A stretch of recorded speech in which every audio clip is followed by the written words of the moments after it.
Well, welcome to another episode of Off the Fence. We're going to talk today friendship. Yay! So, we're in the same hue. I noticed that. We have the same hue. do you guys call each other? Or No, you're friends? this is just how It's we mental? function. It's I mental. almost we'll wore talk about jeans the like mental that. connection of friendship. Will we? You're a scientist. It'll work. I'm I'm not a scientist. there's deficiencies there with you two, but it's fine. Don't worry about it. Before We don't even need you. We love you, but like you, it's not. You know, I'm you just could saying, just go. And before we'll just we get into talking friendship, because Yes. nowadays people are like, I need a friend, but we're like the loneliest generation that's ever existed or whatever. And so we're going to talk about that. But before we do, we're going to eat a little food. Now, this is special. I want you guys to know this. We've never done this before. This is groundbreaking. So, Little Debbie snacks that I grew up, apparently made by McKee Food Corporation Limited LLC, whatever. We grew up on these snacks. They're going to give you like 10 cents for saying their Right, name on right. a podcast. That's grew up on these fantastic. snacks, and today, most people are familiar with the Swiss rolls. I was going to say Swiss chocolate rolls. No, just Nope. Swiss rolls. Swiss rolls. Swiss. Mary Berry would say Swiss I can't rolls. say Swiss rolls. Swiss rolls. You did. Good job. Okay. Anyways, What was So- your favorite Little Debbie snack? Oh, well, I'll tell you the one I ate the most was the oatmeal cream pie. Oh, yeah. Because my father loved them. Oh, yeah. And so they went in the lunch every day. Let me tell you a secret. It's not a secret. Oh, They make an ice cream that tastes like that. yeah. I'm pretty much over it, though. Oh, okay. Because Our kids From- love those oatmeal No. cream pies. It's Yeah. health food. So here's what I want you to do. Cat Cookies. Take the ice cream, eat the ice cream, as much or a little as you want, but I want you to decide, does it taste like Swiss rolls? It doesn't smell like them. It doesn't matter. Okay. I know. I'm just being a good I am connoisseur. going to decide before I taste. Because I've been listening to you guys snack it down for like Yeah. 2 months. No, And I decided I'm going to go way off the fence. okay. And I'm going to call it before I taste Okay. it. Call it. Like a 3-year-old. Okay. I'm going I to love decide if that. I like it before I taste it. I'm going to go with it's going to be good, but it's not going to taste like it. Okay. Okay. What? Katie, do you have any feedback? Well, I just had it, so I don't want to spoil it before you. It tastes like chocolate marshmallow ice cream. Yeah, it's good, but too marshmallowy for me. Yeah, it's interesting. So, It definitely does not taste like Swiss rolls. That's just okay, me. there we go. But you didn't know that until you bought it, and that's all they No, needed you to do. Here's the So interesting thing about marketing. They win. If your summer day, you're like, I want some ice cream. Mm-hmm. And someone said, hey, I happen to have ice cream in my pocket right now. I'd say you might need to go home and Right. rest. And they handed you some of this ice cream, you would eat that ice cream and say that was good. However, I wouldn't. when eating the ice cream going, this tastes exactly like Swiss rolls, then you get a little critical of it. At least I do. Yeah. Okay. So that was easy. That's like off the fence, like, nope, doesn't taste like it. No, Little Debbie, go back to the drawing board. Oh, wow. I mean, I'm probably going to finish it off. I think she's. I'm sure she. Either or- way. I feel like it's bad. No, it's okay. We should be clear. It is not bad ice cream. Ice cream does Oh, not love me as much as I love ice cream, so I can only take a teeny bit at a time. Not disgusting. It actually tastes, I think, good. It's good. But if we're comparing, does it taste like Swiss rolls? Nah. No. All right, No. there you go. We're off the fence on that one. So we're talking Trying to friendship. provide options. We're talking friendship, and folks may not know who you are. So give us the short rundown. Where are you from? Who do you live with? What do you do? Anything. I'm Sara Long. Hi, I'm Sarah. from Big Rapid City. Ooh. Hometown girl. You can tell because I'm very fancy. You're born here? Yeah. Actually, I was missed that born one. at the hospital that's over by Bacon Park. That's now the psych hospital. Really? Yes. Has that come up? Oh, sure. Okay. Okay. I did not. I didn't know that used to be the Yes, there were 2 hospitals, and that isn't that funny? Interesting. Yeah. Huh.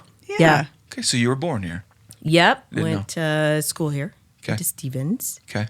And then went to college in Augustana, went to graduate school at USD, lived in Ohio for a bit, and then drugged my husband back here. He's an Ohio guy, right? He's Yes. from Ohio. Okay. Yep. Yeah. And in fact, when we met, I was like, yeah, I'm from South Dakota, by Mount Rushmore. And he's like, He's from Cincinnati. He's, people outside of around here are like, okay, whatever. I realized something about your husband that makes me love him even more, because I did not extend the same thing. So Cincinnati Bengals Yeah. playing for the ring this year, Yeah. playing for the ring. Oh, yeah. And he's okay watching that game at our house, which for most fans breaches whatever rituals or whatever things we all do. Before, I mean, I was watching the Kansas Jayhawks. They didn't do well the first half. Oh, yeah. So I changed clothes at Wait, halftime. what? Is that why they got it? That's why we Did got you it. change clothes? Yeah, I didn't tell you Okay. that. We won the championship because I changed clothes at halftime. Wasn't thing I you hanging did. out in our room? I didn't. No, I'm just anyways. So I did not know I that. thought about I'm watching the game, not with other people, other than my children. But I was We like, wow. weren't downstairs with him, but we heard him. I just bet like, you wow, did. what a friend that he would trust Well- us in the midst of. Yes. Does he have rituals? Like, does he have like I will, superstitions? I will don't- tell you why. If you're a Bengals fan, your standards are so low. Okay. I mean, I can't tell you how many times we flew into Cincinnati and there's like stickers on the windows and this is our year and blah, blah, blah. Well, that's been going on since he was 8. That sounds like the I think Chiefs, is the though, last for many time they years. were in there Okay. in the Super Bowl. So he was just like, hey, we made it. Did they This win? is like, no. They, No. Who they won? Could have. This The was just a Rams. couple The months Rams ago. did. Oh. See, this is why I was telling David I was trying to help him feel better when the Jayhawks were not doing well. And I was like, babe, nobody's going to remember in a few months anyway. Shh. Yes, they will. And Well, okay. we I think I saw the just burned my point. Jayhawks, not looking so hot. We dominated the whole game. I was never worried. Yeah. Biggest comeback, I think, after halftime. You were so But sweet, though. whatever. You guys were sending encouraging text Yeah, messages. well, during Nathan the was game. like, "Oh, I know how I feel." I was so down. Okay, sorry. So, anyways, Yes. I love your husband.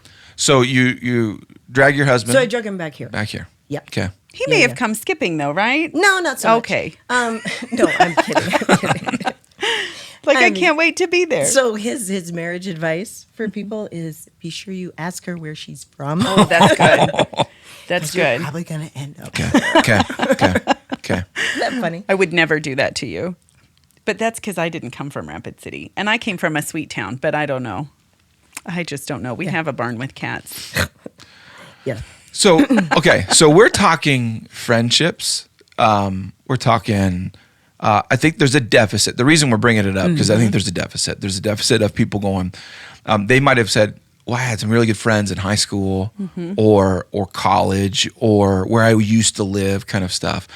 I hear all the time now. I just don't have friends like I used to, and there's a mixture of where they used to have their friends, and so we thought it'd be worth talking about friendship because I think you're extremely good, whether you would call yourself good at it. You're one of our friends, and not that I am observing you from the stance of how good does she make friends. I'm not analyzing you, I promise. But wanted to talk about friendship, and I wanted to pick your brain on what do you do on purpose? What is accidental? Do you have any kind of like, well, this is what I've learned or anything like that? But you guys are like the true friends. I told Katie, I was like, I'm not going to pry into your guys' friendship and like ask you guys to reveal your deep, dark secrets of how do you bond and whatever. It's really just how many times we plan to go to Target together in the next few weeks or something. Okay. Or country junket. Yeah. So have you guys talk to already me, ready for the what- next one. Have you experienced that loneliness that I'm hearing from others where you feel like I don't have the friends that I thought I would have as an adult? Have you experienced that? Yes? No? Yes. Well, for sure. Yeah. I mean, I think that's normal. Okay. Yeah. And I think, I remember moving to Ohio, and I didn't know anybody in Ohio. And, I feel for my mom. So I'm crying the whole way driving to Ohio. And makes here's me my so mom sad. like, okay, Yes, and that I can was me picture going them, to and college, I yeah. guarantee she would say, I can picture you. I'm in my apartment in Ohio, and I watch them pull away, and we're waving and dying. So yeah, I think being lonely, though, it's not necessarily a bad thing. It just is a thing. Yeah. And I think whether you are with people you know or not, I think the point is to know who you are. Yeah. I know. I think. Well, first of all, when you asked me to do friendship, I was like, oh. I'm an introvert that puts on a show. I don't know if you know. Are you really introverted? Oh yeah. No way. I know. I do a really good show, but yeah. If there's an option to stay home, yeah, Okay. I'm staying home. Okay. But I think the older I've gotten, I think the more God has showed me, you're not called just to stay at home. Gotcha. And yes, that's maybe where a lot of great things happen. Yeah. But I haven't created you just for you. Yeah. Yeah. So you've moved to Ohio, didn't know anybody. I'm guessing you made friends and you figured something out, or whether either if you just learned something or you did something. Well, what happened? Well, for me, it was I was doing a residency in medicine, so you're kind of thrown into almost like a fraternity or a sorority. Like you kind of have people that you're instantly around. You don't trust them all at first, which you should not. But looking back on it, even with me barely asking God, would you set up friends for me or people that you want me to be around? I look back at it now. He did so much more than I ever could have thought of. People that I am still friends with right now, they were my original friends in Ohio. And I see how he used them to protect me and just to have, and they're not Christians. It's amazing who you just say, God, you do it. Yes. And it's awesome what he does. Yes. I agree. I think the biggest thing about finding friends, two things. So I've actually given this whole friendship thing a lot of thought because I figured you would. Your brain would roll with it. I'm not. I still don't know what I'm doing. Like a middle age, and I'm like, I don't know. I don't know what I'm doing. Whatever. Anyway, I think people are going to think that you paid me to say this, but people that I have become great friends with is through serving.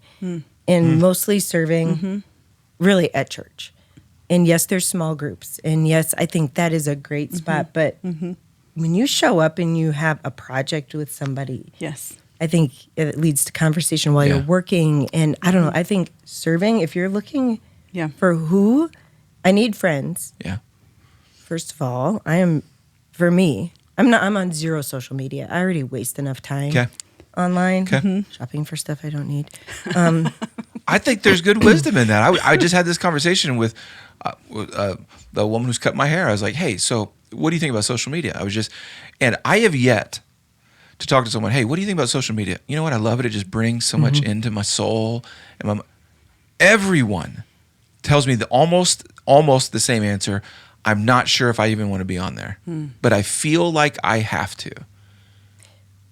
Well, and why? Is it just because everybody else is doing it? Which is funny because it's social media. It's friendship avenue kind of stuff that doesn't produce that, though. No. The main reason I never started is because I'm like, I'm going to write something dumb that's going to come back. I'm going to do something regrettable. That's why, like, this whole thing, I don't know how many times at work I'm like, nobody should follow me around with a camera and nobody should record what I'm saying. We have that. So Hayden got Instagram when he turned 18, but our rule is not until you're 18, and largely because I can't imagine if we would have had it in high school or college, what I would have said something goofy or made it something it shouldn't be. So I think that's wise.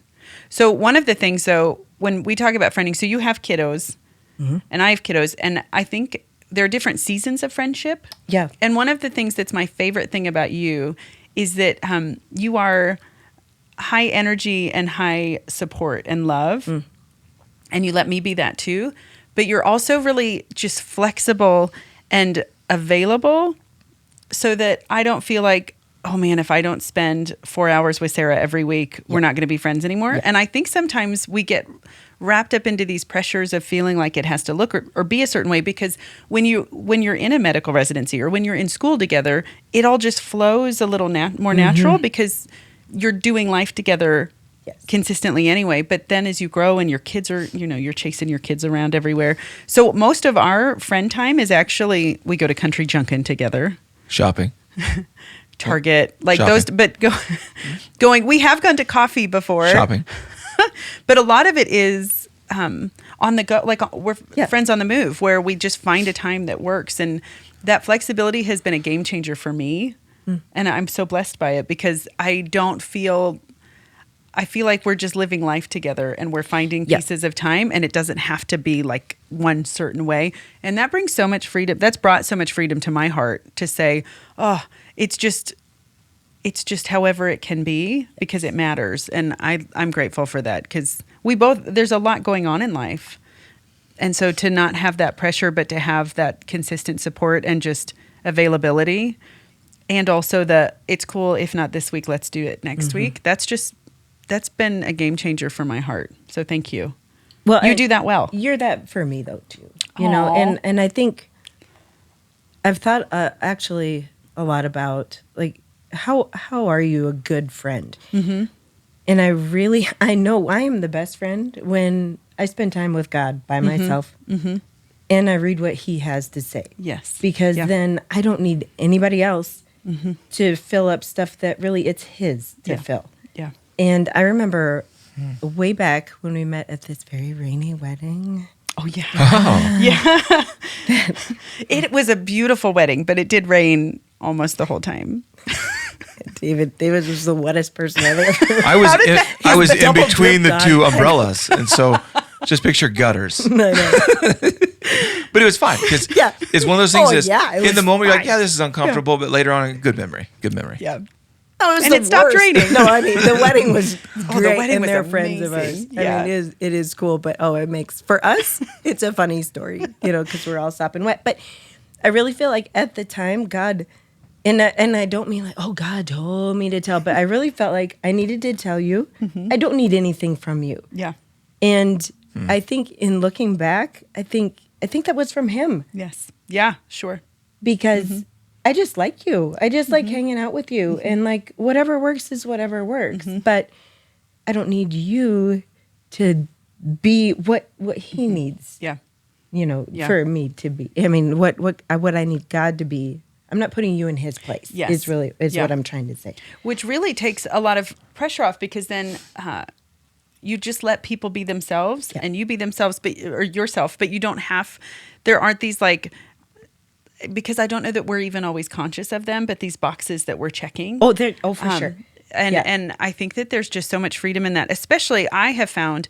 So after college, when you get a job, or after high school, or whenever it is, when you're moving into life and everything changes. And I think that's where a lot of the deficits kind of start. Yeah. Because there's not this already made to order process that you go through. And there are seasons of it too. And there have been seasons for us where when we moved here, it was really quiet on the friendship front for a while, but it was such good time to just rest and be with the Lord and be with one another and kind of get used to it, but accepting even the seasons of it. Yeah. And I think the temptation is to think, I got to have friends. Yeah. Because it's all about how many likes you have, how many people you know, or how many, but why? I remember reading something that said Jesus had like 12 friends. I mean, not necessarily, but Yeah. But then he had 3 that he was really close with. So if he had just a few, why am I trying to make sure I know as many people as I don't? And I think the biggest thing is just ask God to show you who is it that you want me to be friends with? Who is it? What is it that you want me to do? And I think I was talking about it with Nathan, my husband, and, he and I have become friends. And yes, we were friends before we got married, but I think if you are married, like, be intentional about that friendship too. Yep. Because that thing is the thing you got to protect. That's the thing you got to work at. Yeah. And outside people, well-meaning, sometimes will lead you astray. So be sure you're making God your first. And then if you're married, make your spouse the second. And you got to work at that. We were talking, well, how do you do that? And one thing that I just feel like I got to bring up, because I think it's so good, is way back right after we got married, he said, I will never badmouth you at work. When people are crabbing about their spouses or whatever's going on, I'm never going to join in, and I'm never going to say something about you. Yeah. And that's been huge. Yeah. It's a loyalty. Because that's what you would do with your friend. Right. I mean, you're not. You defend your friend even if you're wrong. I mean, you do. I mean, Yeah. You even if you're uncertain, you're assuming the best. Yeah. Until you're proven differently, but you're like, no, I don't believe that, or no, that's not true, or this is what's true. I think specifically to those who are following Jesus, it's amazing how we bypass him when we have this craving, a friendship, any kind of relationship. Really, we often bypass him and just go to work on it. Yeah. And go to want it. Yeah. And we bypass what I think you brought up. That's like, God, I would like some friendships. I would like connection. I need encouragement, sharpening, all that kind of stuff. And relying on him to do what we cannot do and what we try to force, I think is a big lesson that you brought up. That is the hard work, is like the major, like what keeps people literally on the fence about like friendship, going, I don't know where to go. It's not happening. It's just different. And so you just sit there and don't rely on God for it. And I think one of the biggest things that keeps you on the fence with friends is, well, I might get hurt. For sure. Yes, you might. And you probably will. And you probably will hurt someone else too. You're not set out, to do that. But again, I think spend time with the Lord. That is where the whole thing is won. I'm reading Live No Lies by John Mark Comer. Oh, yeah. Because you and Good Tada book. both mentioned him. And I'm like, well, if the cool kids are reading him. It's a good book. It's really good book. Yeah. But he talks about how important quiet time with God is. Yeah. And he said that we tend to think of that as, well, that's where I get refreshed and renewed. And he said, that's where the battle is won. Isn't that so different? Yep. But I think if you're in a season where you are alone, maybe that is an intentional thing from God. For him to say, why don't you let me pour into you right now? Yeah. Why don't you take this time instead of trying to force something to happen, which anytime I've forced something to happen, it's been regrettable. Just let him, if your season is, just you. I've had tons of years where it's been just me. And I have been very content with it, not always, but more often than not when I've let him say, this is just my time with you right now. I love it. Rather than just like, hey, so I don't have friends, so I'm just going to wait. I'm just going to like invest in the relationship with God. And I would say this to anyone, like a married couple, anyone, like where do you start? Well, you start individually with you and God, have those conversations, get close with him, let him work on you, but also just get to know him. And that then leads you down places and keeps you from places, and it's just beautiful. It's the necessary relationship to make the other relationships, I think, thrive. Where there's a greater potential than ever before. If we individually are like walking with God, he and I have lots of conversations. We're very close. Because what kind of a friend, how awesome is that if you can even bring that into a friendship? Where you're operating from an overflow, not a deficit. Well, I think it just makes us altogether better people, but it also, we're not walking in with all these needs that we need met. I'm not looking for a friend to meet all of my needs.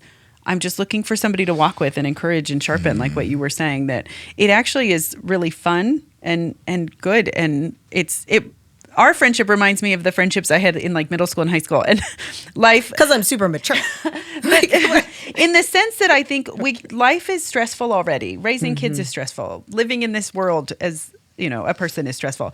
But knowing that you don't have to rely on me and I don't have to rely on you to do what the Lord should be doing and is doing, it just makes it fun. We just get to celebrate life together and encourage one another and just enjoy time together. And that's what's really fun. So, there's the verse that talks about carrying each other's burdens. Probably the best sermon I heard on that was, we all have a backpack of stuff that we're supposed to do.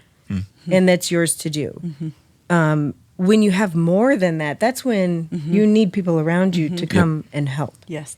So it's not just about, just me and God. And it is not just this vertical relationship, me and him. It is, what are you doing with the people around you? And I think that's what he wants to know. How are you treating my kids? How are you treating the people that I've put around you? But anyway, so I think, the sermon that I heard was, when you get more in your backpack, that's when you step in and you help someone, or that's when, you need people in your life that you can call and rely on. And I think that's why it is important to seek friendships. Yes. And to have people that you can call. The way that goes sideways, and I think what keeps people from friendships, is when people start to give you what is theirs in their backpack to carry. Sure. Yeah. Totally agree. Yeah, and so then that's what kind of, I don't know if I want to be friends with this person, because what if then now I'm going to get all their stuff? So the visual in my head is, I remember playing at recess, pretty much zero expectation at recess. Like, you're just swinging next to someone going, you want to be my best friend? I mean, maybe someone in a different grade. It could be, there's no like boxes that you're checking off. You're like, well, here's the box. You're next to me. Not I need you for, or you're going to need to be. But the older we get, I think the more boxes we start. Okay, now I need this from you. Because maybe it's a deficiency in my own life, or an experience I had, or a fear. Talk about like, what are you going to say? So I had a friend who betrayed me, so I need to make sure that you're never going to mess up on me. So I got to test you out for years. The stuff that we as adults then begin to stack, and so it's a no wonder that we get to 25, 35, 45, 55, and we're like, I don't have really good friendships like I used to when I was in third grade. Because I think we change how we're going about it. And we're requiring other people to, as a classic now old film, to complete us, or to carry everything for us, to be who they're never designed to be, which it wrecks a marriage. If I need Katie to be not just my wife, but my mom, my savior, my maid, if I need, that's setting the whole thing up for at least being disenfranchised with the relationship. Definitely won't thrive. So it's fascinating, because as you bring it up, how marriage, but even just basic strong adult friendship, there's so many similarities, and how we're doing the same missteps, where we're putting so much onto that person, and then it falls apart. It doesn't work. And in friendship, it's easier to drop. You're like, well, I'm just not going to return that text or call that person, or we're just not going to spend time with each other anymore.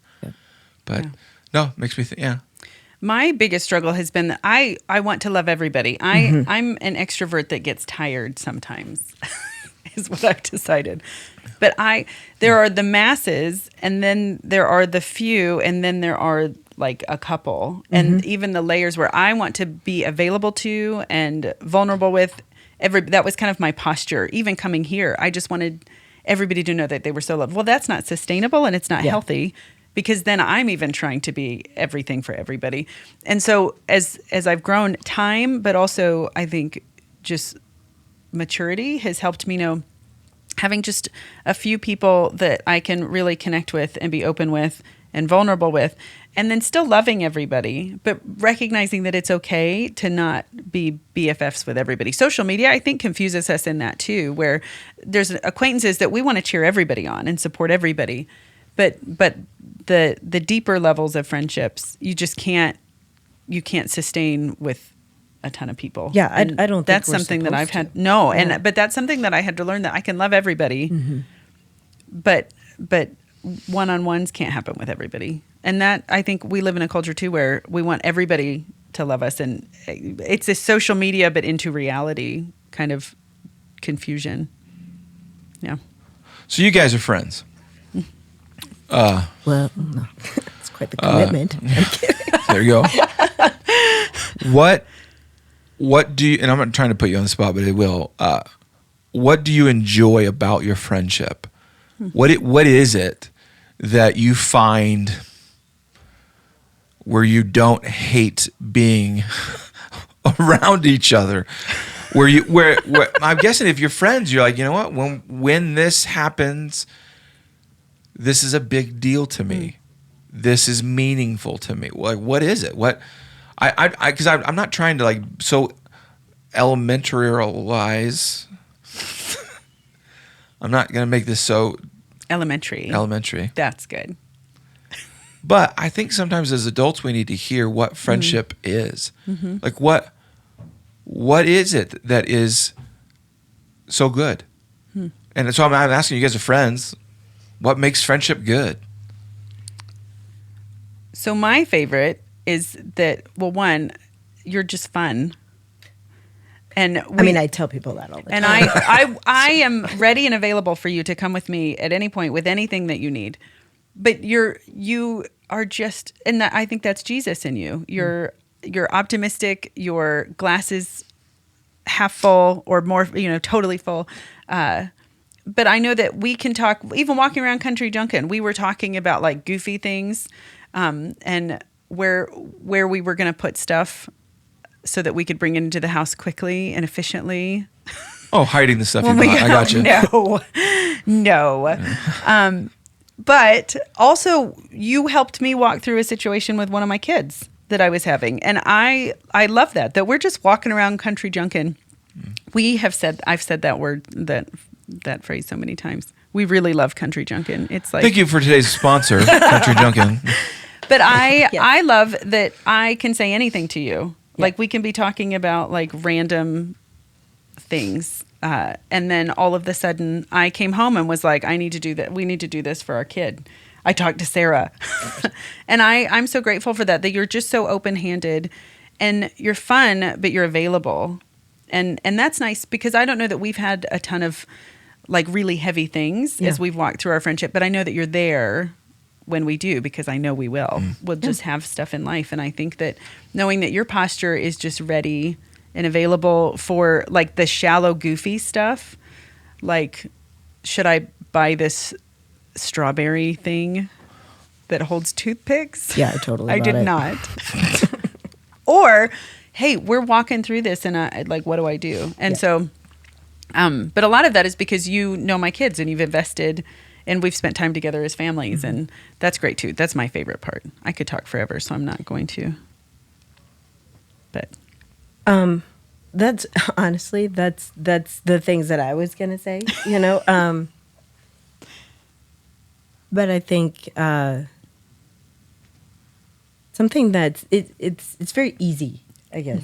I feel like friendship with you is not heavy and hard work. And I know if I have something, you're gonna put God in it. Yeah.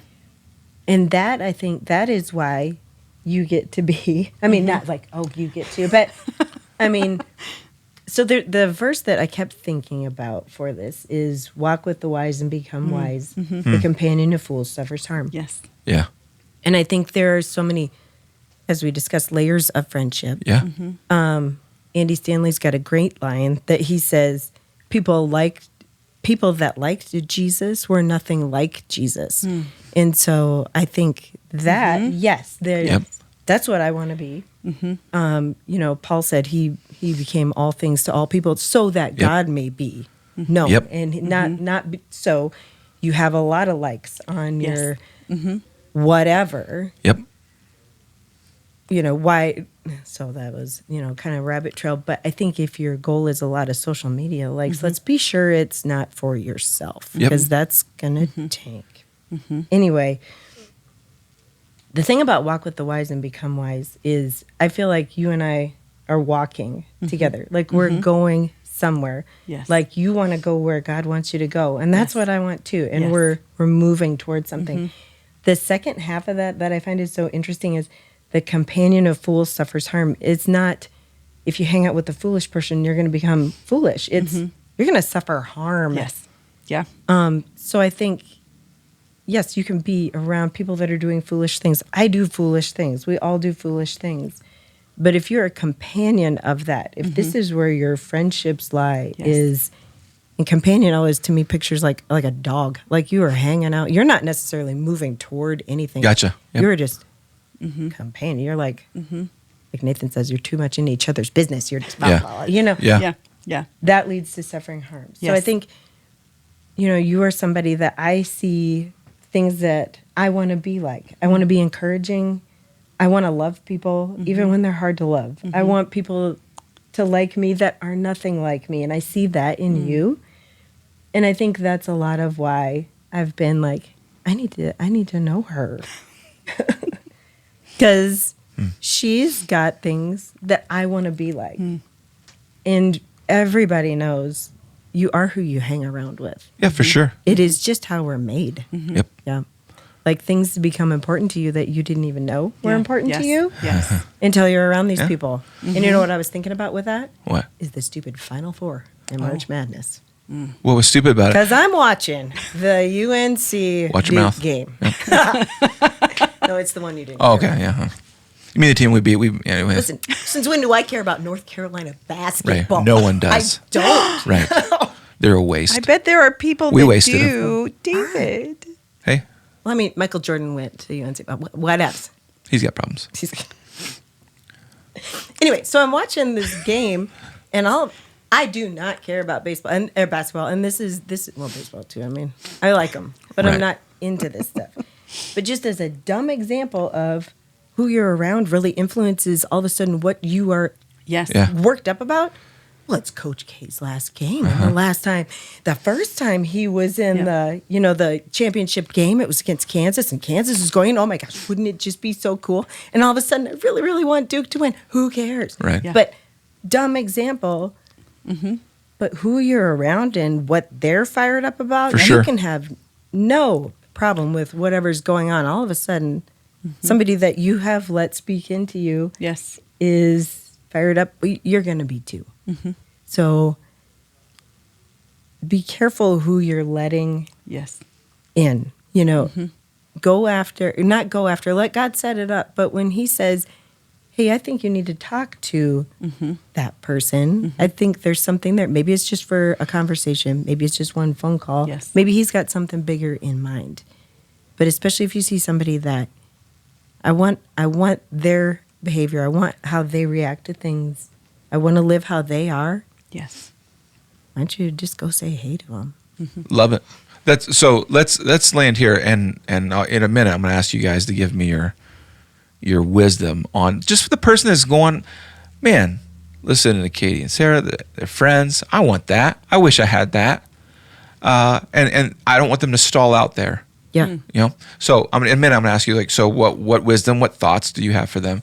But while you're thinking, I want to give a recommendation because I just read the book by Jenny Allen. Oh, yeah. Find Your People. In fact, it was every book except for mine has errors and no, I'm just kidding. No, every book has something for you to really just extract from. Even if it's a whole book and I got this one thing from it. Yeah. That's oftentimes when I read books, I got this one thing and this is a big deal to me. And her premise is that if you want friends, it's don't set yourself up for failure going, I am now on this hunt for this perfect friend that's gonna, again, fulfill everything. And she talks about go be a part of a village. And if you're a part of a village, it is far more likely that inside of that village, God, one, drew you to that village and is going to prepare even people, maybe not just 1, 2, 3, whatever, for you to be in friendship with, companionship, and each of those people may play different roles in your life. Where you might have someone who's there to encourage you, but like I know in my life, I've got coaches in my life that technically, I guess, fall into the friend category, but we don't talk about KU basketball. Yeah. We don't. It'd be weird for me to even bring it up. We talk about what David needs to do better as a pastor. Or when I ask a question and they tell me, hey, that's not a good question, David. You need to be asking the right question. And it's a sharpening kind of a friendship. And I'm the one being sharpened. But it's a friendship. There's a loyalty and a safety, and that's why I call it a friendship. There's this environment that's good and healthy. But so I recommend the book. Again, this episode also sponsored by Jenny Allen's. But the book gives you such a fantastic skeleton perspective of friendship that every friend doesn't have to be everything that you've ever dreamt of and needed in your own soul and all that. Doesn't have to be. And it's a wise book. But so as you guys have had some time to think about, you've got someone going, man, I want a friend, or I want that. What wisdom? I know you guys take notes and all that kind of stuff. What do you want to share? And then we'll kind of conclude our time. You want to start? Go ahead. You seem ready. Oh, well, no, I'm always ready, but not ready. I'm always eager.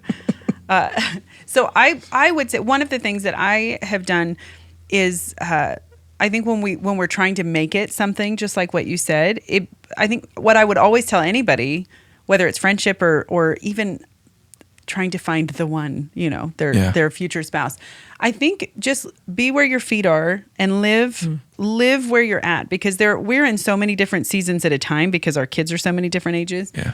But just live life and be part of so our kids' schools, we have some kids that go to the same school. Live where your feet are, like be present where you are and pay attention to the spaces, because the Lord, as you're walking through life, there are going to be places that you're going to be giving more time to. So church and school and even just community organizations that you're part of. Pay attention to the people there and be praying that the Lord would just bring opportunities to connect where you're already at. Don't try to like special fit or order something, because that's not going to really likely fit into the flow of life and the rhythm and patterns of life. So just be patient and prayerful about where you're at and who's around you, and that the Lord would just bring opportunities. I, a few weeks ago on a plane ride home, ended up sitting next to a lady who also has kids at our school. Never met her before, had a great conversation. We ended up being delayed for 3 hours, so we sat for like 5.5 hours. But that was an example, though, of the Lord going, hey, here's somebody to help you pass the time that you have connection with. So I think just being present where you're at would be in the season and in the places. I think that's really good. That's a really long answer. And I liked how you also said there's not just one friend. There's multiple things that I think people, you know what I mean. Yeah, it's not just one person. Don't be going for one person. Right. Yeah. If you haven't read the book, because she even talks about how she, like, even her group of friends that have come out of her village, one friend does this, one friend does that, one friend does, and they begin to play roles that you're no longer upset because they aren't doing the other things. It's just like, no, that's what they bring. That's the ingredient to this whole mixture of wonderful friendship. And I think it's a far more mature approach to friendship. Again, we keep circling back to don't depend and force as much as we're trying to depend on God. Let Him move in your heart, do things in you, but then do the work of, Jenny Allen would say, be a part of a village and see what plays out. You're going to have to do something. Yeah. It's a very interesting thing that I definitely don't have down about asking God, what do I do? And then you make a move. Yeah. And you say, if I'm wrong, Lord, you fix it. You change it. He's big enough to do that. Yes. He's not intentionally going to set you up for something either, but you are going to have to sign up to serve, would be my recommendation. You're going to have to do something that's going to feel a little uncomfortable and like you're putting yourself out there, but that is where He's going to do it, And I think choosing friends is an important thing that we don't think much about. So I do think it's good you brought this up. And I think the goal of the enemy for isolation, I think, is real. I mean, the more isolated you are, you think you're the only one. And oh, poor me. I mean, I've done that, definitely. But it's not true. And I think you have to take one step out there to say, okay, I'm going to give it a try, Lord. Yes. You set it up. Yes. We're not as alone as we try to make ourselves think. Yep. So that's the heart of this podcast is it's not that we want to deliver some information someone's never heard. It's typically going, hey, you're on the fence. We just wanted to bring it up. Yeah. And now a lot of us even know how to get off the fence, and we know what to do and what we should be doing, and we should get moving a little bit. But so one, and I'll zip it after this, but one thing for getting off the fence that has made the biggest difference for me, friendship, no matter what, is Joyce Meyer has a phrase. She said, "Do it afraid." She said, I like it. So there's these people in the Bible that God's called them to do things. You don't think they were afraid, you know? Yeah. Do it afraid. So if your excuse is, well, I'm afraid. So God set this up for you. You asked him to help you. Yes. And you're going to stand in front of him and say, well, I didn't do it because I was afraid. Well, who do you think's with you? Who do you think did this? Right. So that is one phrase that I have up to remind myself. Just because you're afraid does not mean that you shouldn't do it. Okay, there's disclaimers that go with that, that I'm not going to waste your time with. But if you've prayed about it, you know he said, do this. I'm more afraid of not doing it and more afraid of him than I am of doing the thing. Yep. Yeah. Good wisdom. Well, we love you guys very much. Oh, same. Me too. Yes, And I mean that. Yes. So thanks for being such wonderful friends in our lives. And thanks for, I know your dream has been to be on video, on a microphone recorded. And You're so brave. I know when we started talking, I remember sitting, at football games together and all that. You're like, I just want to be on the microphone with video. I know. I'm not outing you right now. No, I'm just kidding. But thank you for taking the time. For sitting with us talking about friendship. If you're listening and watching and you have thoughts, concerns, anything about this, friendship, you need help, support, you can text us 605-250-1224. But thanks for listening or watching. We love you very much. Bye, friends.